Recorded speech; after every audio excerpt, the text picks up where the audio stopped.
heavens and the earth. I know there's a reason for the created births. I know there's a reason for turning dust into All right, we're rolling now. Welcome to the show, everybody. I'm Jeff, and this is the Blue Halo Podcast. Today's topic has to do with doormats. Yeah, you heard me, doormats. What a wonderful tool they are, aren't they? They protect the floor when you walk through a door. You know, you wipe your feet on them, so all the dirt and mess comes off your shoes. They're great in the wintertime, in snowy, cold climates, right? They keep the snow and ice off the floor. Now, that's the literal use of a doormat, and it's positive, or it seems positive. It is. But what about the doormat as a symbol or a metaphor? What does it mean if someone calls you a doormat, or you feel like a doormat? That's different. It's not good. It's negative. In this case, a doormat represents what? Maybe someone with low self-esteem, low self-worth, maybe someone who, for whatever reason, allows themselves to be treated poorly, to be taken advantage of, right? To be picked on, maybe. And they do it without complaining about it. This person is being walked on, stepped on, like you would step on a doormat, with the dirt being left behind. And that dirt is on that person. Being a doormat, and nobody wants to be a doormat, right? I mean, really, nobody wants to be a person who accepts being treated badly and does nothing about it, not even complain. That's nuts. That's just nuts. When I worked in law enforcement, sometimes I felt like a doormat. Not too often, but from time to time it would happen. And here's why. We, as police officers, as law enforcement officers, are expected to take a lot of garbage from the public before we react to it, before we're allowed to react. The men and women who serve in law enforcement, they have to have a higher tolerance for some bad behavior that is directed towards them than the average citizen does. It's different. Have you ever seen those videos where police are standing a post, or maybe forming a police line to protect some building or to stop rioting or some other disturbance? We've all seen these, right? And while they're standing there doing their jobs, someone walks up to them and starts berating them, screaming at them, right in their faces, nose to nose sometimes, calling them every name in the book. And the cop just takes it. I've never had that happen to me, but I've seen it a few times. You have to have a lot of patience as a cop or a deputy or anyone in law enforcement in those situations. To me, if I was creating the laws, that person should be arrested for disorderly conduct or profane language or whatever the misdemeanor might be. But that doesn't happen. I don't get it. I don't understand why. Because it's a safety concern. Having someone in your face like that, they could bite you. Seriously, they could bite you. I've told that story before, when I was bitten. It happens. But they could also spit on you. They could spread disease. They're making it very difficult, very hard for an officer to do his or her job. But yet, no arrest. The police are supposed to have a higher tolerance level for that type of behavior. So, are they doormats? Or are they maybe turning the other cheek? Interesting. I don't think they are. I don't think they're being doormats, and I don't think they're turning the other cheek either. At least not of their own volition. If it's considered, though, turning the other cheek, that decision is being made for them by the politicians, by the lawmakers. Now, rarely, and I mean almost never, does a person truly like to be abused. They may tolerate it. They may think they deserve it for whatever reason. But almost never do they like it. I had a case like this one time in the police department. And believe it or not, it was not a third shift call like all my other stories. It happened on day shift when I worked the crime prevention unit. It was sad. It was a sad case, and I'm still a little bothered because I wasn't able to help the woman who reached out to me. She was caught up in a really bad situation, and I don't even think she knew how bad that situation really was. In hindsight, my guess is she was a victim of human sex trafficking. That's how bad this was. I didn't know it then, but I'm more educated now. I've had a lot of training since then. But sadly, I wasn't there yet. I didn't recognize it. Now, this won't be a long story, but I was leading a neighborhood watch meeting for about 10, maybe 12 people, and I'm explaining how different scams work and how people can be taking advantage of things like that. Well, this one woman, after the meeting, after everyone else had left, except the host, of course, it wasn't this woman, but she lived in the neighborhood, she stuck around and wanted to tell me about her boyfriend and what he makes her do. She thought maybe he was a scammer. Now, this is going to sound, I don't know, maybe insensitive on my part. I don't mean to be. And maybe this is why it still bothers me a little bit to this day, that I couldn't help her more than just give advice. But this woman wasn't, she wasn't worldly, and that's not even the right word. She wasn't, I would even say that she was flighty. Let's put it like that. She was very naive. She was the type of person that I would speak about at internet safety presentations when I discussed who are the most vulnerable people among us. Okay? There are several types of these people. They're vulnerable people. But the category she falls into is what I call those who are easily tricked. So this woman explains to me that she thought maybe her boyfriend was scamming her because he wanted her to have sex with his friends. That's crazy. She thought of that as a scam. That didn't make any sense. But she used the word scam. And worse, sometimes they would hurt her physically on purpose. And she told me all this. But this was the hard part for me to understand. She thought of her boyfriend as a scammer. And only possibly a scammer, for that matter, for making her do this. He wasn't a scammer. More than likely, he was a trafficker, a sex trafficker.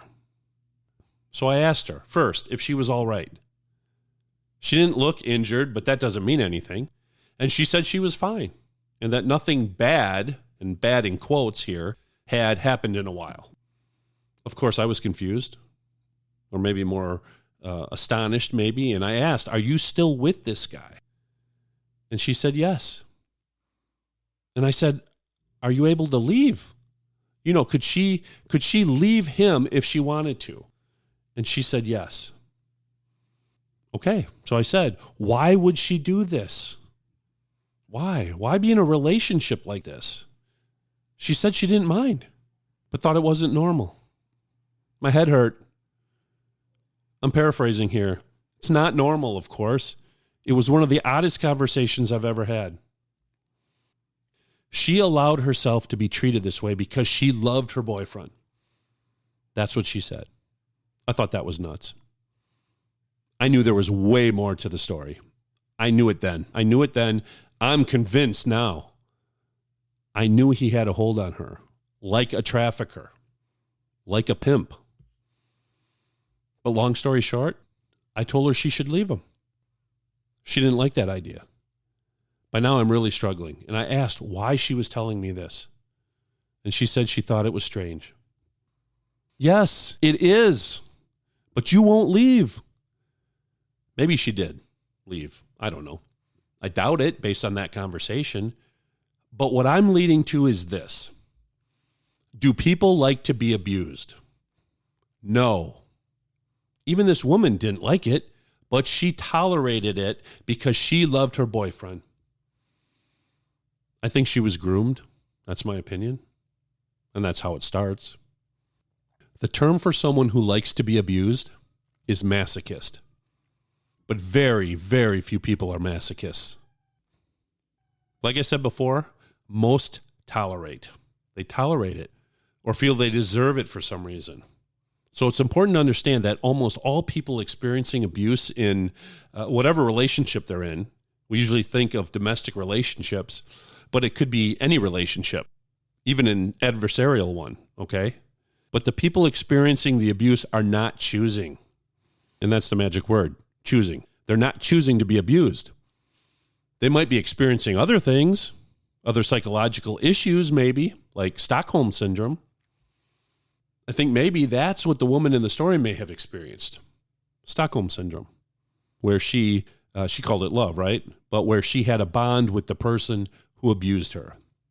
Or I guess in her case, let the abuse happen to her. It's a bizarre story, I know. But I'm saying all this as a lead into Jesus' words during the Sermon on the Mount, where he tells us to turn the other cheek. Turn the other cheek. This is in Matthew chapter 5, verse 39. The entire verse reads, "If someone strikes you on the right cheek, turn to him the other also." Really? Why? Because you like being abused, like we just discussed? Is that what the woman in my story is supposed to do? I don't think so. I read something recently in an article about domestic violence that fits perfectly with this topic. Listen to this. It's short. After years of hiding bruises, a woman confides in a friend about her husband's violent outbursts. Her friend advises her to submit to her husband, explaining that in the Sermon on the Mount, Jesus teaches that we are to turn the other cheek. That is pretty sick. Submit to the violence? What is Jesus saying? Someone just smacked you around, smacked you in the face, or worse, like in the case of the young woman I just told you about, and you're supposed to say, "Hey, I like that. I like the pain. Do it again." Is that what you believe the phrase means? Are you maybe just as confused by turn the other cheek as I was? Because I was being the key word. I'm not confused anymore. And I'm happy to report that Jesus doesn't expect us to be doormats. That's not what he meant. So that's a relief. There's so much more to that one sentence in Matthew. There's so much more. To be clear, turning the other cheek is not about ignoring or giving into a situation that's basically evil in nature, like being battered by someone, punched in the face. It's not about that. A woman does not have to submit to her husband's violent attacks. That's just nuts. It's really about finding a better way to deal with that situation and to assert our humanity without retaliating and stooping to the evil person's level. Does that make sense? This is a teaching moment, of course. That's what Jesus did. He was a teacher. What we're supposed to do in those evil situations is find a nonviolent way to handle the situation. We may have to be creative, but find a nonviolent way to deal with it. This is how we show our faith in God, in God's love, in our humanity, right? We're saying, you can harm me, sure, but you won't take my dignity and you won't break me. You see, you have to look at who Jesus was speaking to at that time, the time period, the events of the day, the customs, what each word means. Each word, each action had a specific meaning. So when Jesus teaches that we should turn the other cheek, and let's go even further. Love our enemies. How about that one? Whoa, right? Love our enemies? That may be even harder than turn the other cheek. Unless we realize that maybe our original understanding of those phrases was wrong. So let's break it down. Let's break turn the other cheek down by the words used, by the actions, by what was going on in society at that time, at the time Jesus spoke those words. Here's something else, just a suggestion. But I think it's always a good idea to read the passages before and after the one you're studying, just for some reference. Sometimes they provide insight. I think that's the case here. So let's examine all three sentences, the before and the after sentence and the specific words that are used, because they matter. But let's start with the middle, the one we've been discussing. The exact wording is, if someone strikes you on the right cheek, turn to him the other also. Okay, if someone strikes you on the right cheek, turn to him the other also. Now, before that sentence, Jesus says this, but I tell you, do not resist an evil person. What's all that about? But I tell you, do not resist an evil person. Now, the sentence after turn the other cheek is, and if someone wants to sue you and take your tunic, let him have your cloak as well. So I think there's a lot of context with these three sentences. I think they play off each other. They go together. On the surface, to most of us, and I'll speak for myself here, but I'll bet I'm not alone, but on the surface, without examination, those sentences may seem like we're supposed to be passive. Kind of sounds that way, right? Don't resist an evil person. Sounds passive to me. If someone strikes my right cheek, turn to him the other. Sounds passive. And if someone wants my tunic, my shirt, I'm supposed to give him my cloak too, my coat. Am I supposed to freeze? Is that the idea? This sounds passive too, doesn't it? But it's not. Take heart, because it's not. That's not what Jesus is teaching. It's actually sort of the opposite. Think about it this way. Jesus isn't saying run away and cower. He's not saying that. He's not saying give in either. And he's not even saying strike the person back, punch the person back for striking you first. None of those. Jesus instead says, turn the other cheek. So instead of running away, instead of striking the person, Jesus says, stand your ground. Don't run. Stand your ground. And not only that, signal back to that evil person that you refuse to give in. You're not going to live in that person's world. You're not going to cooperate and give that person what they want. You're not going to do that because it's wrong. So by turning the other cheek, you're saying, basically, I'm not going to let you strike me that way. And that way meaning strike the right cheek. And that meant something back then, the right cheek. So you're saying, I'm not going to let you strike me that way again. It's bold and it's courageous. It's the opposite of passive, isn't it? There's a phrase from the Old Testament. You've all heard it. It's an eye for an eye and a tooth for a tooth. That's another misunderstood phrase, by the way. Maybe we'll tackle it another time. But an eye for an eye seems opposite of turning the other cheek. But it's not. But they are different. I think Gandhi may have said it best and ultimately makes the point Jesus was trying to get across to us. Gandhi sort of scoffed at the notion of an eye for an eye in the superficial meaning, and he said something to the effect of, oh, sure, an eye for an eye? Yeah, let's make the whole world blind. And he said, that's what happens when you meet violence with violence. And I think what he meant, though, was injustice with injustice.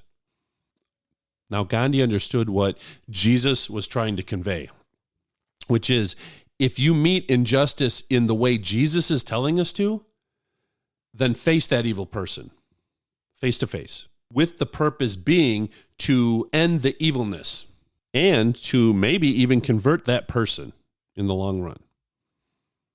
So what we're going to do is end that evil act and also maybe even convert that person in the long run.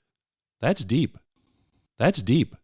That's Jesus. Jesus is deep. God is deep. We have to get past surface level thinking because there's so much more. But Jesus, with all his teachings, specifically this one, by telling us to turn the other cheek, it's brilliant. It messes with evil and tears it down, while also it can be liberating. And to who? The victim? Sure, could be the victim, but also maybe the person projecting the evil. And here's why I say that. I've tried to live by a certain philosophy, and that is to hold a person accountable for their bad acts. Their bad acts. Just their bad acts. That's what I mean by this. Not the entirety of that person. Just their acts. What I mean is this. I believe all people are inherently good, but exhibit bad behavior from time to time. We all do, don't we? So we should focus on that bad behavior and not condemn everything about that person as being bad. That's just my opinion. When Jesus is speaking and telling us what he expects of us with turn the other cheek, who is he talking to? I mean, literally now. I know he's talking to me and to you and the whole world, right? But literally, who was standing before him at that time to receive the message? It was first century Jewish people, right? It wasn't pagans. It was a Jewish audience who had an understanding of what the old laws meant, like an eye for an eye and tooth for a tooth. This is important. This group of people were used to the Old Testament for hundreds and hundreds of years. That's what they knew, and they followed those laws. But now something new is taking place. Jesus is now doing several things at once, isn't he? This was his way. And part of what he was doing, what we spoke about earlier, was not being passive or to be passive, while at the same time providing the opportunity for conversion for the offender. That was Jesus. And now, even more, at that same time, while all that is happening, Jesus is revealing himself to us as the Messiah. A lot's happening right now. It's a new direction for the people living at that time. God is among the people, and he is revealing. Think about this. He's revealing not only himself, but that new direction. That's what the Sermon on the Mount was about. It was a revelation, just like Moses on Mount Sinai, all those generations before. So here's Jesus, the teacher, right? Saying to the people who were used to the old ways, listen to me because I am the Son of God and I will explain it to you. He's saying, here I am. And now remember the audience, who the audience is. It's important. The people, right? The followers, all those listening would have expected what Jesus was doing to happen. If he is the Messiah, if he is the King of Israel, like they were starting to understand, they would expect Jesus to make rules because that's what kings do. The entire Sermon on the Mount makes sense for that reason. But let's stay focused on the phrase, turn the other cheek, okay? It's in Matthew chapter 5. The line is, but I tell you, do not resist an evildoer, but whoever slaps you on the right cheek, turn to him also the other. On its surface, what Jesus is telling us seems to contradict the Old Testament writing of an eye for an eye and tooth for a tooth, doesn't it? Well, it's not. Remember what we said earlier about who was being spoken to? Who was the literal audience? Keep that in mind. An eye for an eye does not mean that you get to poke out somebody's eye if they poke your eye out. Again, on the surface, it might seem like that. Seems fair, maybe. But that's not how the audience understood it. That's not how the first century Jewish culture understood it. The people of that time understood that the fairness I'm talking about was actually money. It was monetary compensation for the injury, whatever that injury was. That's the form of justice they had. It was less crazy, less rough, and maybe less barbaric than actually taking someone's eye out if they took your eye out. But there was justice, and it seemed reasonable. If I hurt you in some way, maybe I broke your arm, okay? To make things right, justice, I would have to pay you. You see, eye for an eye is about justice being given to the victim, not literally matching the violation exactly. It's very similar now in today's world, isn't it? But what about turn the other cheek? Like I said, it's not the opposite of eye for an eye. It's more parallel, I think, if anything. Being slapped in the face in that culture was a form of dishonor, like a public shaming of sorts. Over time, we lost that. It's not really part of our culture now, at least not in the United States. But it was then. It was part of their culture. And therein lies what Jesus is trying to do, change the culture. That's a big deal. It's no different now. Just look at our political climate. And back then, the changes to the culture were even bigger. They were more severe. Jesus is about what? What? Love, of course, right? And what comes from that? Forgiveness, right? Forgiveness. Love your enemies. These are radical changes. They're different from what the Old Testament was saying. But this is Jesus talking. He's laying down the new law. Jesus is saying, stop caring so much about honor and dishonor. Not that they're not important, but what he's saying is there are things much, much greater, much more important, like love and forgiveness. So sure, you can have your justice to some degree, but these things are more important. And on top of all that, who actually brings justice? Who actually is the ultimate judge and jury? God. God is, right? He will bring justice in the long run. Now, this is another topic for another time, but we are really not supposed to judge, are we? And I'm not talking about the judicial system. I mean us as individuals. And there's a good reason for that. And I'm as guilty as the next person who judges their fellow man from time to time. But we shouldn't. Here's why.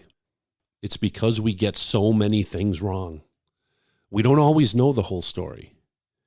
And we judge anyway. Like I said, it's a topic for another time. But I hope you're able to follow my explanation so far. I hope it's not clear as mud, okay? I hope it's crystal. Clear as crystal. Remember we talked about the before and after lines of turn the other cheek? The after, if you remember, is also about honor, or maybe dishonor, and justice too. Jesus is driving the point home here and using very few words to do it. He's very concise, and I like that.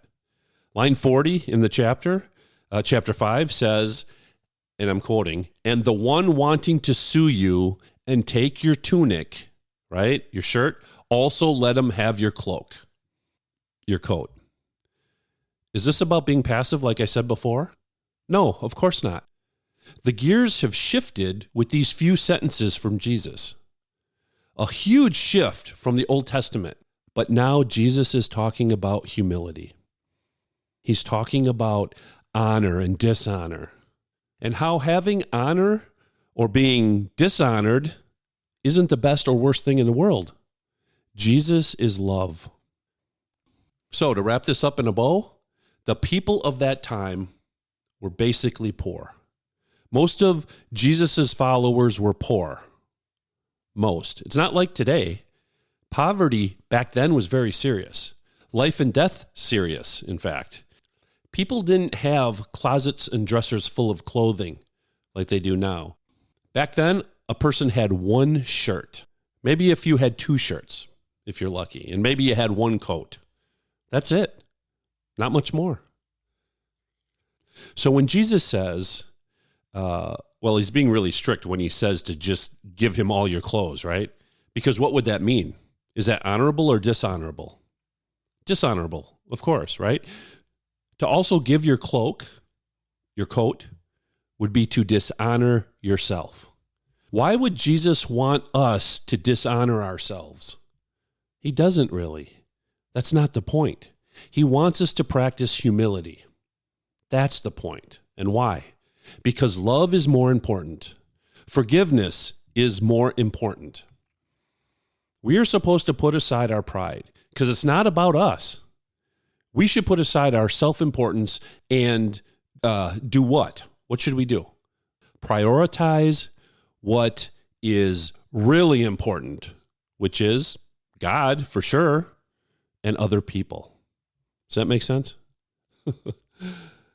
We shouldn't seek personal glory, but instead we should recognize our worth comes from God alone. And then we need to act like it. We act like our worth comes from God. And how do we do that? Simple. It's really simple. We serve others. Serve others and, of course, God. And we do it with humility by not seeking recognition. And did I say this was simple? Should be, right? But we fail at that one a lot, don't we? So I get what Jesus is doing. He's using extreme language. He's trying to shock his followers. And he's setting them up for the next big command, the next big commandment, which is love your enemies and pray for those who persecute you. Not so easy, right? Maybe at first. But the more you do it, the easier it gets. But try. We have to try. And there's a really good reason to follow Jesus' command. It's the second part of this command. Now remember, the first part says, love your enemies and pray for those who persecute you. So we have that. Here's the second part. So that you may be children of your Father in heaven. I say this a lot, but let that sink in, okay, what I just said. Love your enemies so that you can become a child of God. Seems fair to me. Also, it doesn't seem all that hard to do. Jesus is saying, stop worrying about your honor already, because that's nothing. What I'm trying to do is help you become a child of God, because that's everything. It was radical for that time, for that culture. Jesus flipped the script. He turned everything around. We now are to forget about honor, because that's nothing in the big picture. We now lead with love and forgiveness. This is what turn the other cheek means. So are we expected to be doormats? No. But we are expected to be humble and love everyone, including our enemies. Now we have a term for what we've been talking about today. They didn't use it back in Jesus' day, but what Jesus is talking about is bullying in various forms. Being picked on, being battered, or physically bullied in some way, being verbally assaulted. All that is bullying. And just to put it in perspective, hundreds of years ago, the word used probably would have been a version of the word torment. So what are we supposed to do? How do we walk the walk? I just gave you the rundown of what turning the other cheek means. But how do we actually do it? How do we combat it? That's what I mean. And not be a doormat. And we also have to do it a certain way, don't we? We have to do it God's way. Some things we could do might be different, like reading the scripture. We could use prayer. Maybe show grace, show love. Some of that's not so easy. Or maybe we just walk away. And again, none of this is easy. It's not supposed to be. It's not easy to do. Maybe you could talk with the person who's bullying you. Might work. I don't know. Might not. But it might be worth a try. So those are some things a person can do with a bully. Or maybe the thing to do is just be quiet. Not a doormat, but just be silent. Sometimes no response is a powerful response. Could be. Giving the bully no attention is the best defense. Sometimes. There's so many things you can do. If you don't want to remain quiet, fine, don't. Name what's happening. Maybe that's the way to go.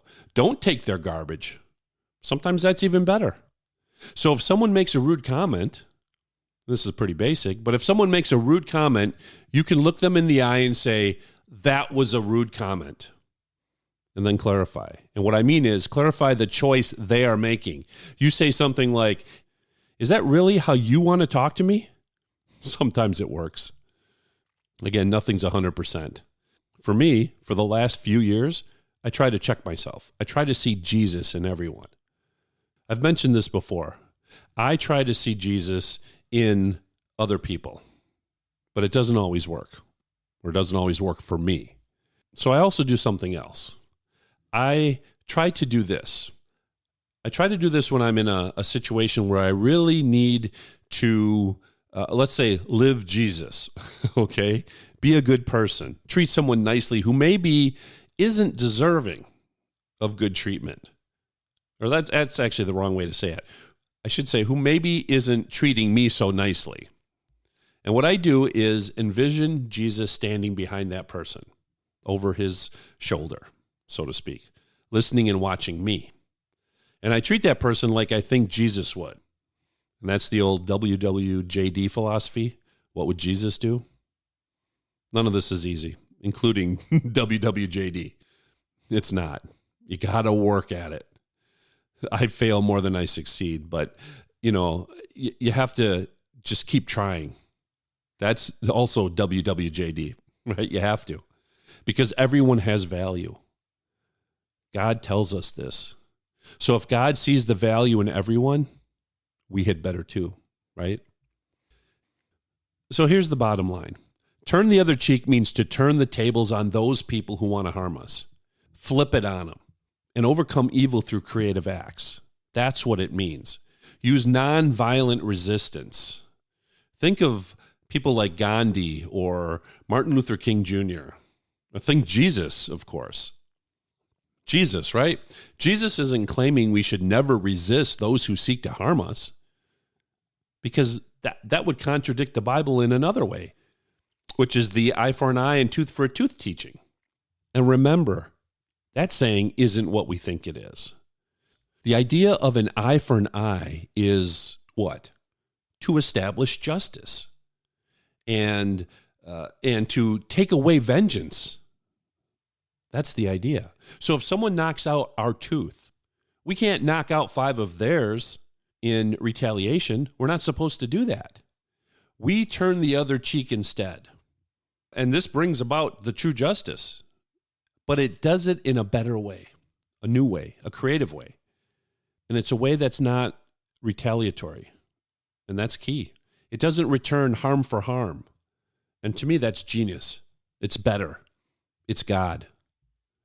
And it's so brilliant because turning the other cheek avoids both extremes. Both extremes of, well, first of all, violently retaliating. And then secondly, passively permitting others to do whatever they want to us. It's brilliant. So the answer to the original question, are we expected to be doormats, is no.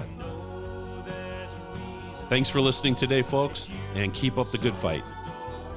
And remember, God is good all the time. Talk to you soon.